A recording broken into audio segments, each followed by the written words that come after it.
number of detections suggesting that these molecules could be widespread in space and suggesting that there is maybe a life cycle of fullerenes that we can identify. But at the same time, I think there's lots of issues and surprises left. A few are the excitation mechanism. It seems that we're talking about fluorescence of different types of species. I'll say a bit more about that. I think one of the key points which I make, and which certainly is going to be lots of source of discussion, is that in most cases we are not looking at fluorescence of free pure C60 molecules. I think that's actually, for me, that's quite clear. We're not quite sure about formation. It may actually be that there's a few different formation mechanisms that all play a role in different sorts of environments. And there's certainly some sort of evolution, which I think is most clear from the absence of these species in various environments.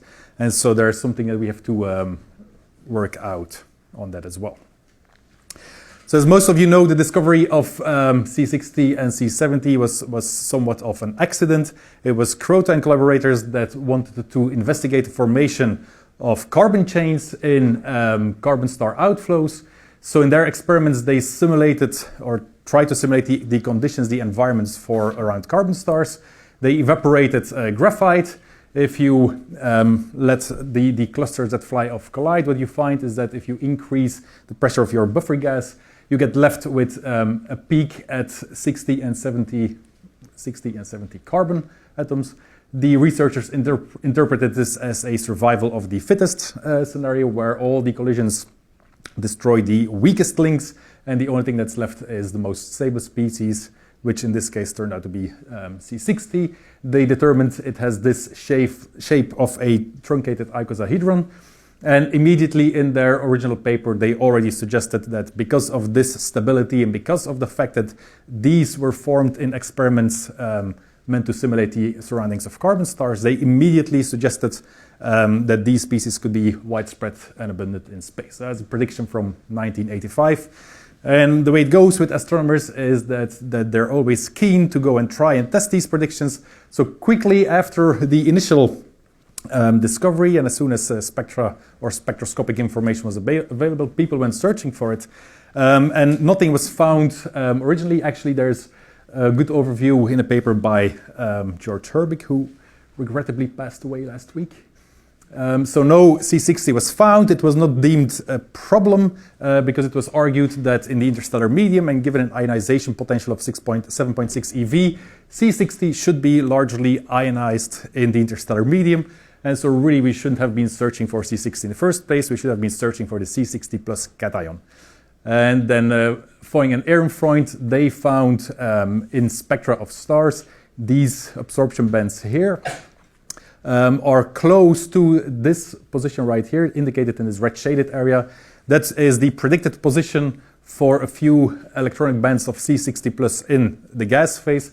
These are predictions made from laboratory spectra using matrix isolation spectroscopy, so they're not necessarily entirely accurate. And they found these new absorption lines close to the wavelengths of these electronic bands, so they suggested this may well be due to C60 plus. But of course, the ultimate identification must come from a comparison to a gas phase spectra at low temperatures and preferably collision-free conditions, which is something which is very difficult to obtain. And so we're still hopefully waiting that the day will come that we can actually confirm this. Can also, of course, also look at infrared wavelengths for the bands of these species. Because of the high symmetry, C60 only has 4 infrared active modes at 7, 8.5, 17.4, and 18.9 micron. The 2 short wavelength modes are kind of torsional modes. The 2 longer wavelength modes are more radial type modes. As soon as the ISOSpace observatory was launched, people went looking for C60, and actually I was on a proposal to search for C60 as well, which didn't result in any detection. There was a tentative detection based on Spitzer data by Chris Sellgren for the reflection nebula NGC 7023. I should also point out at this point that C70 is a different species, has different vibrational modes, has 32 modes. I should also point out that the cation spectra are quite different, and I think Olivier will say more about that. So really these 4 wavelengths are wavelengths which, at least at this point, seem to be unique for the neutral C60 species. So all these searches were negative except this one tentative detection by Chris Selgren. And that's about the background when we saw this spectrum of a planetary nebulae. Normally, if you look at carbon-rich planetary nebulae, they come in all sorts of shapes, but quite often what you see is a spectrum dominated by emission bands due to polycyclic aromatic hydrocarbons. Those are almost completely absent in this spectrum. If you want to, this little bump here might be the 11.2 mode, CH solo mode for PAHs, but if so, that's the only PAH band that's there. There's no 6.2, no 7.7, no 8.6. There's a few atomic lines that we have masked out in the spectrum, and then you see that spectrum is now dominated by these 2 large bands. There's another band here, and there's a few smaller bands in addition to a big plateau here and something underlying these bands here as well. And so if you look at the wavelengths, this is 18.9, 17.4, 8.5, and a band here at 7 micron. So this at least is consistent with finding all 4 infrared active modes of neutral C60. What was reassuring for us is that these remaining features also seem to match with the expected infrared active modes of C60. Okay, I should say that these 2 models are models using a thermal model. The reason why I use the thermal model here is quite simply that I first tried with a fluorescence model and it basically completely didn't work. And I'll get back to that in a bit. One of the problems that we had actually was this line. This 7 micron line, of course, is one of the diagnostic lines in principle that can really tell apart what the excitation mechanism is. You want to have the biggest wavelength difference between lines to tell you the excitation mechanism. The problem in these planetary nebulae is that at 7 micron there is a very strong Argon 2 line. And at this point, most of the excitation models for this object pointed out that this would actually be largely due to Argon 2. Okay. There's way more detections since then.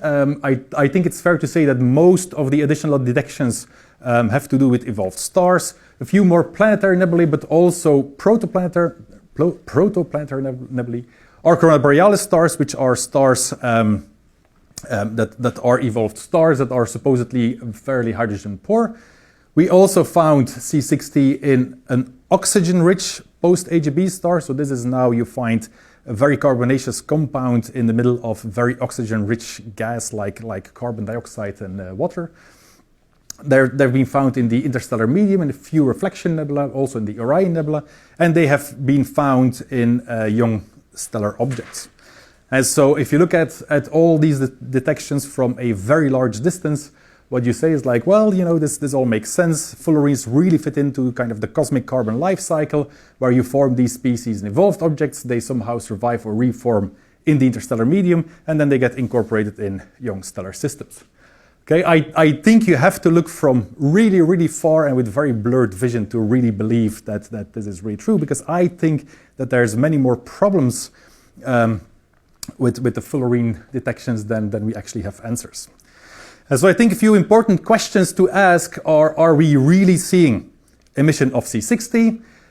If so, what parameters can we reliably determine from these infrared bands? That, of course, will be related to the excitation mechanism. And how do Fullerenes form in evolved star environments? None of these questions are necessarily easy to answer, and certainly about formation, also for excitation. One of the key issues that we always tend to have with astronomy is that we simply do not know the local environmental conditions very well. Okay, we don't know densities necessarily very well. We don't even necessarily know the radiation field very well. As to kind of talk about the excitation first, maybe. Suppose that we would be talking about a low density gas of pure free C60 molecules near a hot star. We're looking at hot stars with effective temperatures of the order of 30, 40 or more thousands of Kelvin. So what you would expect is you have large molecules with a high density of states. So what you expect is, since they have high cross sections in the UV, that they would absorb photons with average energies at least of 5 eV, if not more, most likely a bit more. You would maybe expect that a significant fraction of them would be ionized. The ionization potential is 7.6 eV. If you talk about a 30,000 K star, the mean photon energy, mean photon has about 7 eV. So you would expect about 1/3 to be ionized in that sort of environment. If you look at stars with a higher effective temperature, that rate would go up. Of course, if you have a high electron density, you may balance that by recombination a bit, so that's why there's still a question mark.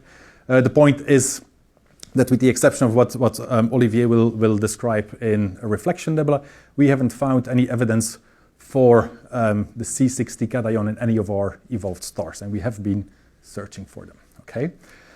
So after absorption of a photon of about 5 eV or more, you would expect that there's a fluorescent infrared cascade starting from highly excited vibrational states all the way down to the ground state. And so one of the things you would expect is that these high vibrational levels would contribute significantly to your emission, but those have very different frequencies. And so just as for many of the PAH bands, you would expect to see asymmetric bands. This is also something that has been measured in the lab. Here, forget about the top one for now. The bottom one is the result. This is an experiment where basically the researchers started from hydrogenated fullerenes and heated them up and basically cooked off all the hydrogen. What you're left with is now a hot C60 gas. This is about 600 Celsius, so it's about 1,000 K roughly. So you really see that in all these bands you have these very asymmetric wings, which is due to the contribution of all these hot bands. So you would expect something like that in our observations as well. And finally, you would expect that if you look at different observations, if you look at different environments, the main change that you should see is that the relative intensities of these bands, they should change with the average absorbed photon energy, which can depend a bit on your radiation field, but roughly you would expect that for objects with similar effective temperatures, you should also almost get identical relative intensities. Okay, and I think certainly this is not quite true. That's not what we see in our observations. Our relative intensities are not quite constant. And here's another example of what it should look like. This is now a fluorescence cascade where what you have to put in, of course, is in addition to the average photon energy that's being absorbed, you need to have some measure of the intensities of these bands. If you look at different laboratory measurements, you see that there's large disagreements over the exact strengths of these bands. And so you could say that exactly where these individual peaks should fall, you can argue about that. Okay, but there's a few things that come out here which I think hold for whatever laboratory data you would use. First of all, the ratio of these two bands is really constant for, look at this range of photon energy. This is from 1 to 15 eV. So to find any environment outside this range, you'd have to go and look very, very hard, I think. Okay, so for pretty much any sort of environment, this is what you would expect. These two bands should have a nearly constant band ratio. There's not much you can do about it. Whether that ratio would be 1 to 0.2 or 0.4, you could argue about that. That would depend on who you believe, I guess. Okay. For the shorter wavelength, you would expect that for different environments you might see some changes in these band intensities. That is because these relative band ratios, it's all normalized to the strongest band here at 90 micron. These relative intensities now depend on the photon energies. Again, if you assume that you're talking about photon energies 5 eV or higher, you're talking about the green, blue, or red curves here. And so in all cases, what you would expect is a fairly significant contribution at 7 and 8.5 micron. I think that is exactly what is missing in many observations. Most observations or detections claim these two bands. The other two bands are, in many cases, absent. And it's not that they are hiding underneath the PAH bands. Okay? In some cases, you could doubt that that's the case. There's plenty of cases where they are not hiding underneath the PAH bands. And in fact, in many cases, you can determine the exact position, even in low-resolution spectra. You can tell apart 8.5 micron C60 emission from 8.6 PAH emission. Okay, and certainly for the 7 micron band is generally, for most of the laboratory data that we have, is the strongest band. Certainly that one you should easily pick up in many cases. And again, we don't always see that band. So I think there's a few problems. Most of the detection based on those bands. Often the other two are missing. In our planetary nebulae, most of the time we actually do see these short wavelength bands, so that is reassuring. Moreover, this ratio is not constant. There are differences even in similar environments of as much as 50 or more %. So if you're talking about only C60 fluorescence emissions, that is very hard to explain, I think. I should also point out that that last point is not only the case in the planetary nebula. There is a reflection nebula, NGC 2023, which has a 7 micron band, but it's about an order of magnitude weaker than you could reasonably expect from fluorescence. Okay. Now, to really investigate this, of course, what you want is you want to study the C60 bands or the Fullerene bands in environments that do not have these contaminating PAH bands. And so we found, in addition to our first object, we found 2 more planetary nebulae, which are very similar in the sense that they have the strong Fullerene bands, but they do not have the PAH bands. Okay, and so conveniently, one is in our own Milky Way galaxy, another one in the SMC, the Small Magellanic Cloud, another one in the Large Magellanic Cloud. And so if you look at this figure here, what we did is we subtracted just a power law type continuum. It's actually a spline fit, but it looks pretty much like a power law. And then we normalized all the spectra to the intensity of this band. You already see from this figure here that the relative amount of C60 emission in this band relative to the dust continuum is very different. So also the abundances, I guess, of the Fullerenes might be different in these environments. But if you scale everything to this band, the 17.4 band in all 3 cases is almost exactly the same. So that's great. That looks like fluorescence. But of course, they're close to each other in wavelength, so it's not necessarily that discriminating. But here's the 8.5 micron band in all 3 cases, and also the 7 micron band in all 3 cases. And now if you look, even the 7 micron band looks very similar. And the 8.5 micron bands look very similar, if not exactly the same in all 3 cases, which is a bit surprising in a sense because the excitation conditions are different. If you look at some of these ionic lines, you actually see that the ratio of some of these lines changes. So the excitation conditions in those 3 objects are different, yet the Fullerene spectrum is almost exactly the same. So in this case, actually, we now figured out that the 7 micron band is largely due to C60. With new and refined excitation models, it turns out that only 15% of that band can be argon-2. And so if you look at this, you would really say this is a very clear-cut case for fluorescence, okay? Because the spectrum of the Fullerenes that you get out is exactly the same in all 3 cases, while the environment, the radiation environment, I guess, is really different. However, there's a few problems with even this case. If you now go back to some of the fluorescence models that you have, so as I said, there is large disagreement in these relative band strengths of these C60 bands, and that's illustrated here. What I've done is I've taken 4 different sets of measurements or literature values for the bands. It's not all measurements. One is calculated. So what you see, if you look at the ratio of the 17.4 to 18.9 micron, it's pretty much all over the place. Depending on which set of data you believe, you can get any sort of ratio out. Okay. However, once you take a certain set of laboratory data, you don't have an awful lot of room to change this band ratio anymore. Okay. So what it's telling you is that band ratio is largely insensitive to the excitation conditions, largely insensitive to even the excitation mechanisms. So that's not necessarily very useful. Same if you look at now the 8.5 micron band, which we've normalized to the strongest band. You see that there's a range in average energies. So you should focus on the left curve here, which is the case for fluorescence. For comparison, I've also added a case for thermal excitation. But in all cases, pick your favorite set of intensities. In this case, you find that to reproduce the observed C60 bands, you need about 3 eV, here maybe 3.5 eV, here less than 2 eV, and again here about 3 eV. Okay. So if this is fluorescence, then you can also only reproduce the 8.5 micron band strength if you have an average absorption of about 3 to 4 eV at most. If you look at the 7 micron band, you see something very different. Now it's the opposite problem. Now the 7 micron band for all these intensity sets requires us to have a very high average absorption energy.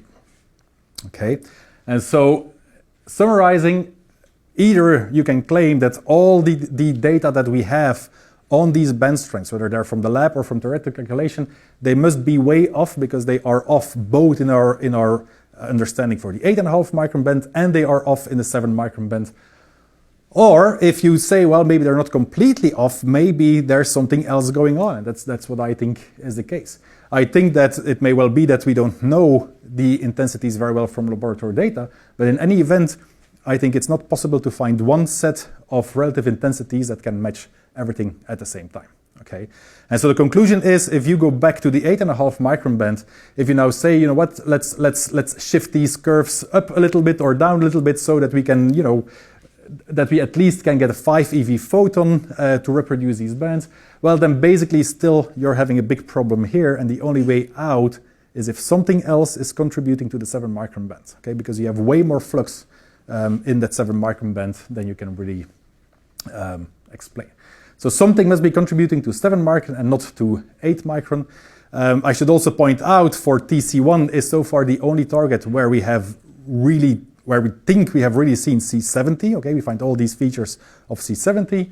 And so certainly in TC1 that would be a very viable option. You could wonder now if TC1 has C70, which also contributes to the 17.4 and 18.9 micron bands, how is it possible that in all these planetary nebula, also the ones where we don't see C70, the band ratios are the same? That doesn't make sense again, right? In all the other sources, we don't have the other C70 features, so it seems that it cannot really be C70 that's contributing there, okay?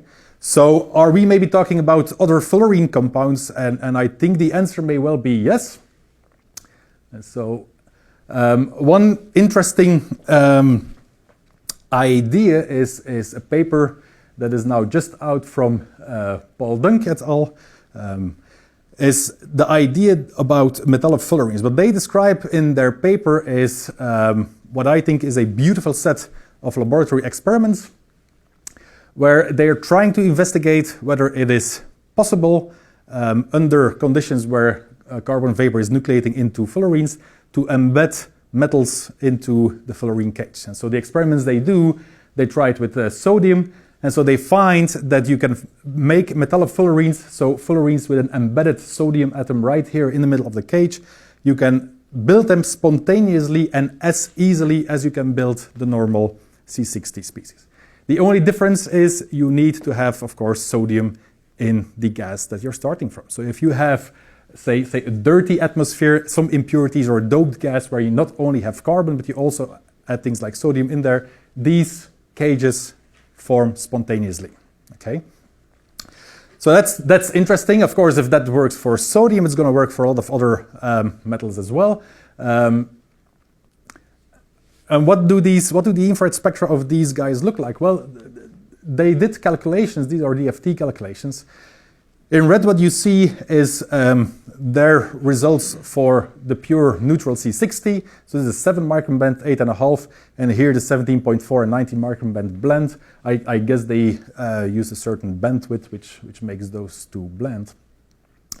In green is now the spectrum of, or a calculated spectrum for the C60 anion, okay, C60 minus. And so what you see is that symmetry breaking in your molecule changes your spectrum quite a bit, but you still have two strong bands here, near 7 micron and near 8.5 micron. You still have fairly strong bands in this range of the 17.4 and 18.9 micron as well. They are different, obviously, there are differences, but they all contribute in roughly this range. And in addition, what you get is the symmetry breaking causes some silent modes to become activated.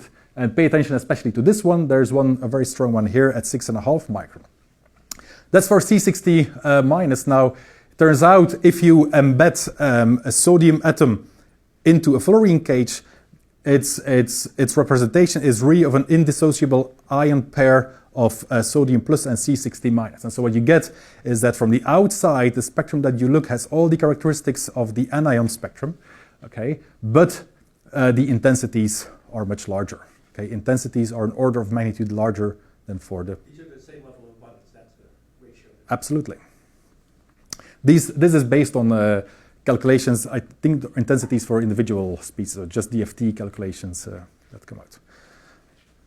Okay, so the fact that they're actually 10 times stronger is also very helpful because it makes it more likely to detect some of these species. Okay. And so one thing that you could do is oh, and by the way, if you look at those 4 bands right here, those are the bands that are the 4 fundamental modes for the C60 neutral one.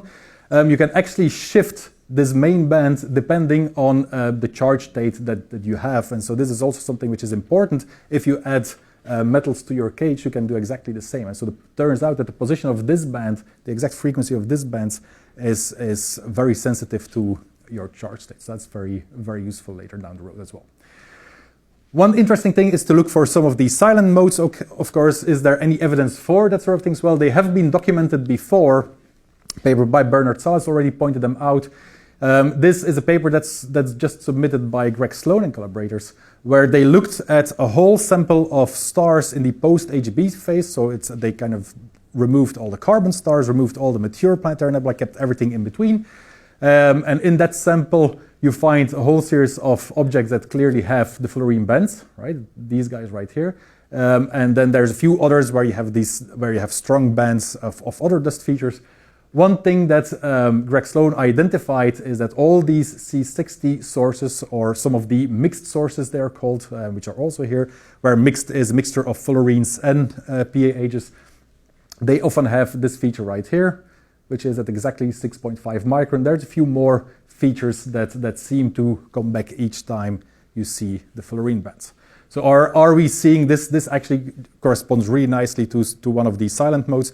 Silent modes are modes that you should also see in a lot of other C60 compounds. So if you look at, say, hydrogenated fullerenes as well, you expect symmetry breaking to result in the same sort of activation of silent modes. So again, it's more, say, a general mode than a specific molecule mode. So are we really seeing C60 emission? I think we're seeing Fullerene emission. I'm not so sure that in most cases we really see very clearly C60 emission. I think that by maybe some sort of accident, our best case is still this one planetary nebula TC1, and even there I'm not entirely sure about it. What parameters can we now reliably determine from the infrared bands? Well, I'm not sure, because as long as you don't really know exactly what you're looking at, it's very difficult to use those for any diagnostic purposes. Then I want to briefly address the last question, how do fullerenes form in evolved star environments? Well, it's not clear. I think it's fair to say that there is no really well worked out model for the formation right now. I think most people would agree that because of the low density environments that we're talking about, that any bottom-up route where you start from a carbon vapor and you build up everything all the way to C60, that would require unreasonably long timescales. So any bottom-up sort of formation for these molecules seems to be very unlikely. And so what's left is actually a lot of proposals that all basically require photo processing in some way or another. What Garcia Hernandez proposed is based on laboratory experiments by Scott and Dewey. If you start from very big grains of hydrogenated amorphous carbon and you irradiate them in the lab, what comes out is PAHs and fullerenes. So they proposed, well, that's how you make your fullerenes in these environments as well. I'm not so sure whether that would really work, because any sort of processing that both produces PAHs and fullerenes has still requires some additional processing to get rid of the PAHs, for instance. Okay, and so that is not straightforward to do. And so some of these fullerene-rich sources have no PAHs. So if this is how you make your fullerenes, then what happens to the PAHs? There was another proposal that we propose, where you start from something called arophatic clusters, which is similar to the hydrogenated amorphous carbon, but starts from a kind of a 3D structure, which includes lots of aromatic islands, and you can shrink those. This is different from this in the sense that what comes out is fullerenes and C2. Basically, it's C2 ejection. I'm actually not really sure whether this mechanism would work very well in our environments. And another thing, I think Olivier is going to talk about that, is at least in the reflection nebula, it seems that you could form PAHs, you could form fullerenes from PAHs by dehydrogenating them, and basically once you dehydrogenate them, if you manage to get out another carbon atom, they basically roll up and form fullerenes like that. Certainly, I think in our planetary nebulae, that is not going to work either. Okay. There's a few things we should keep in mind if we want to figure out the formation of fullerenes in these evolved star objects, maybe also for the interstellar lines of sight. And so there's a few things that I think for at least any future discussion we should keep in mind. First of all, if we look at these evolved stars, I've heard people claim that you see those fullerenes everywhere and that they're very abundant. I think that's a little bit misleading. Fullerenes are certainly not common in evolved stars. Okay, Masaki Otsuka wrote a paper. What he did is he searched for each and every single spectrum at high resolution of every single carbon-rich planetary nebula that has been observed. There's about 300 of those. Okay, he reduced all the data, hoping to find C60, and well, the harvest wasn't all that impressive. Only 3% of all the galactic carbon-rich planetary nebulae show these 17.4 and 18.9 micron bands. Okay, mind you, not in all cases do we see a 7 and 8.5 micron band. Okay, so they are certainly not common. That also means that any formation mechanism that is proposed needs to at least reproduce this. It cannot be something which is common. Anything which is based on you start from a very common compound, you irradiate it with very common sort of UV fields in a very common sort of density environment, is going to result that most cases actually should have these P's. Okay, so that's the low number of detections that we have is something which I think is critical to evaluate any of the proposals for forming them. The second thing is that it seems that fullerenes do not require strong or hard UV fields, and in fact it seems that certainly for the planetary nebulae, the fullerenes are generally seen in the somewhat more mild environments. Okay, and so this again goes against some statements that I've heard before, and I'll show an example of that. Another thing is that we see fullerenes appear in hydrogen-rich environments and even in oxygen-rich evolved stars. At first, when we saw the fullerenes in TC1, we suggested that there they formed in hydrogen-poor environments. It seemed a little bit easier to form them in hydrogen-poor environments. It doesn't need to be like that. The metallofullerene paper has done experiments in the presence of hydrogen and in the presence of oxygen. It turns out if you don't have any metals in there, you don't form any fullerene cages.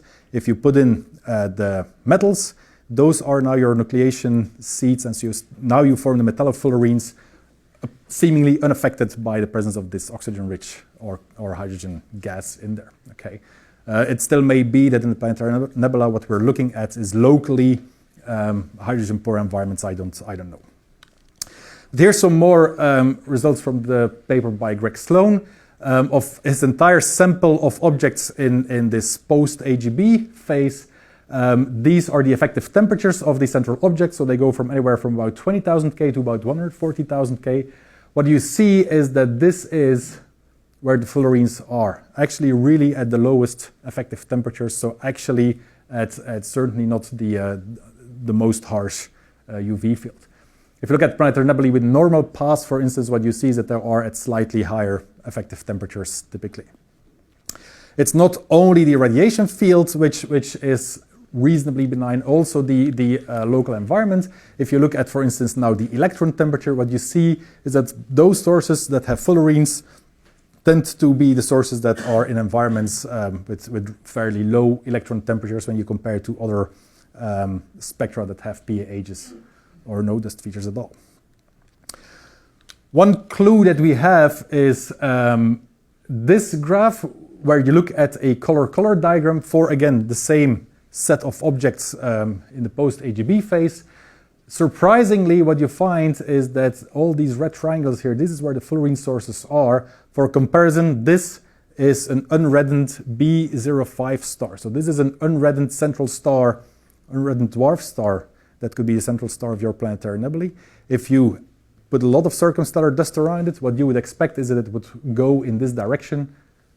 So what we see is that the fullerenes are found in fairly blue sources, so it suggests that all the lines of sight towards our Fullerene stars are actually fairly clear, so there's not an awful lot of circumstellar dust around it.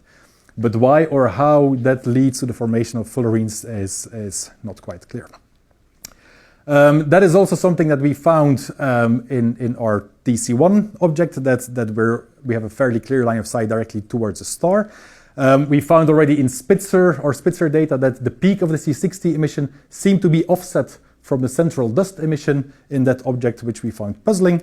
And so we asked for time on the Gemini telescope through all these filters. So we have this PAH filter here, which conveniently covers the C60 band at 8.5 micron. And we also have a continuum band here that traces the dust continuum. We also have a band to trace that big plateau around 11 micron. And so here as well, if you look at the dust continuum, what you see is that it's confined to this small region right here, just 1 or 2 arc seconds away. If you look at the 8.5 micron bands, where of course there's, in addition to the Fullerene emission, there's also dust continuum emission. You see the dust continuum emission right here, just as before, but now you also see this ring segment where the Fullerenes are located. So again, the direct line of sight towards the star, which is right here, could be fairly free of dust. Maybe this is like a tube that we're looking, a barrel that we're looking straight down in or something, I don't know. In any event, the Fullerenes are located quite far away from the central star. Excuse me, what is this object? It's TC1, it's called. It's the planetary nebula where we first found them. It's one of the few, well, it's the only one, the only pure Fullerene stars that is close enough by to be large on the sky so that we can actually image in the near infrared. And so, in what I said, the whole mechanism about dehydrogenating PAHs and then turning those into Fullerenes would also not work for these sort of objects, I think. It would basically, we don't see PAHs in here, so this object would already be not a good candidate for that. What I don't have an image of right here is actually that between the dust continuum and between the Fullerene seems to be the material that is emitting in this 11 micron plateau, which a lot of people have said is silicon carbide, maybe silicon carbide coating or something, I don't know, but maybe that's what the Fullerenes are formed from. If Fullerenes would be formed from dehydrogenation of PAHs, then I would expect that there would be environments where you see dehydrogenated PAHs, even small ranges, small spatial scales maybe. So this is some work by my student Cameron Mackey, who was sent to me, thank you. He calculated the spectra of a large number of PAHs. In fact, it's a complete database for up to 8 benzene rings. He compiled the full PAH spectra and the fully dehydrogenated counterpart, calculated the infrared properties. And so if you look at this histogram of strongest features, what you see is you recognize the typical PAH features in the 6 to 9 micron, you have an 11.2. What you see is that dehydrogenated PAHs all have a feature around 10 micron, and they have more of a continuum emission or a broad feature emission around 20 micron. You can really tell apart a dehydrogenated PAH spectrum from a PAH spectrum. He also showed that by looking for correlation. So what you see on the x-axis is for each spectrum in that database, how it correlates with the average PAH spectrum and how it correlates with the average dPAH spectrum. What you see is 2 big clusters. So all the PAH spectra tend to correlate with the average PAH spectra. The dPAH spectra, dehydrogenated PAH spectra, tend to correlate with the average dPAH spectrum. Far less correlation here, though, than for the PAHs. So what this means is PAHs have kind of a characteristic PAH spectrum. There's much more scatter in the spectral properties of the dPAHs. But in any event, there's enough spectroscopic signature to actually see the dPAHs. And we have been looking, we have not found any dPAHs in astronomical observations yet. Okay, so what does it leave us with? I have the impression that there's problems in the planetary nebula for any kind of photo processing approach. If you look at the laboratory experiments that Kroto and collaborators did originally, and then now also what Dunk et al. Did last year and now with the metallofullerenes, is they really, I think, managed to show very convincingly that in those environments, and those may not be representative for what we see in space, those are high energy environments, high densities, lots of collisions going on. But what they show is that they really form through a mechanism that's called closed network growth. So if you have a small fullerene cage like C24, it's actually surprisingly easy to make them grow by putting in additional carbons. So as I've said before, a bottom-up approach starting from a carbon vapor in these environments, that doesn't seem feasible. But how about if you start from an intermediate step? How about in those environments if you start with maybe breakdown products from photoprocessing of other grains, and you do the same sort of progress, the same sort of closed network growth, starting from PAHs that you put together, or dehydrogenated PAHs that you put together, or Huck particles that you grow. Is that a mechanism that could work? Well, maybe it would, but then the question really is what sort of conditions we need. Would we need shocks or something to mimic these high energies? High energies, by the way, in this case are say of the order of 1,000 K. So it's not that you need tens of thousands of K to get this going.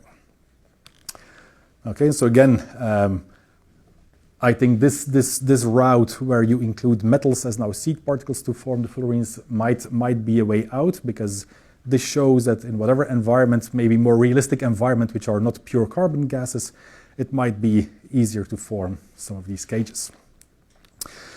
So summarizing, I think yes, the fullerene family is present in space. They are widespread in the sense that we find them in evolved stars, interstellar medium, in young stellar objects.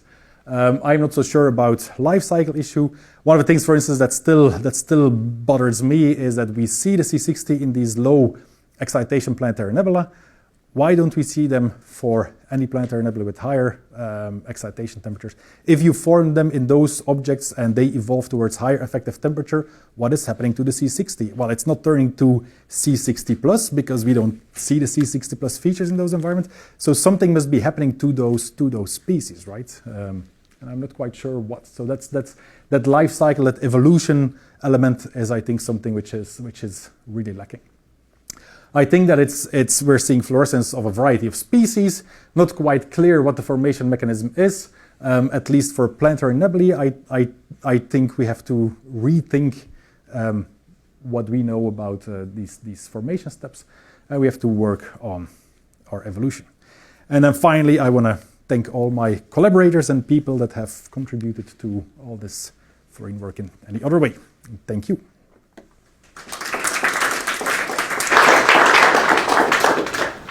Thank you very much. That was very nice. Thank you very much. Are there questions? Comments? I have a comment concerning the O-rich post-AGV star. Many of these objects are characterized as O-rich or carbon-rich by the presence of water. And we know that when you have a very active photochemistry, even in a carbon-rich environment, you will produce water, OH, formaldehyde. Then saying that you have fullerenes in O-rich objects, I think that you need a better characterization of this object before saying that they are O-rich. I should have maybe specified that this is warm water. This is not photochemistry at large distances from the star. This is actually at a few AU from the central stars. So it's a warm and dense sort of environment. It's not the typical. It's not like RC 10-16 at you know. But you have water in CLS618, that is a carbon-rich protoplanetary nebula. You have very strong water. Yeah, but at what temperature? So the water and the CO2 that we see is at temperatures between 500 and 1000 K, and high density. So it's I think it's not photochemistry that we're seeing there. I totally agree. I think it's probably more accurate to say in environments that are showing gas components which are typically associated with oxygen-rich objects rather than carbon-rich objects. I have also a very nice question. I am used to small molecules, and then when you have inactive infrared modes, when you combine the inactive infrared mode with the active infrared mode, you have bands that are active in the infrared. Why the fullerenes don't show any emission at the frequency of the combination bands?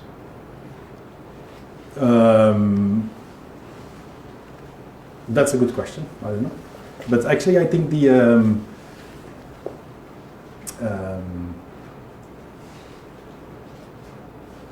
I think actually, so maybe that's maybe a good point. I would expect some of these modes to actually become active, but I wouldn't necessarily know which one. I mean, it's similar to the symmetry breaking in the ions, right? So.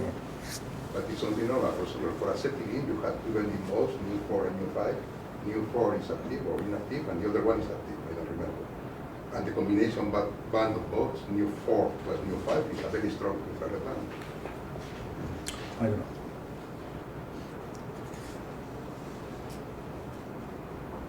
Bill? So you said you have these fluorescence excitation models, which must assume Planck-Conner factors to IR visible bands, is that right? Well, that's certainly is a weak point of our model, because they don't really, at least mine don't. So I basically assume that the intensity for the higher excitation modes is the same as for the lower excitation modes.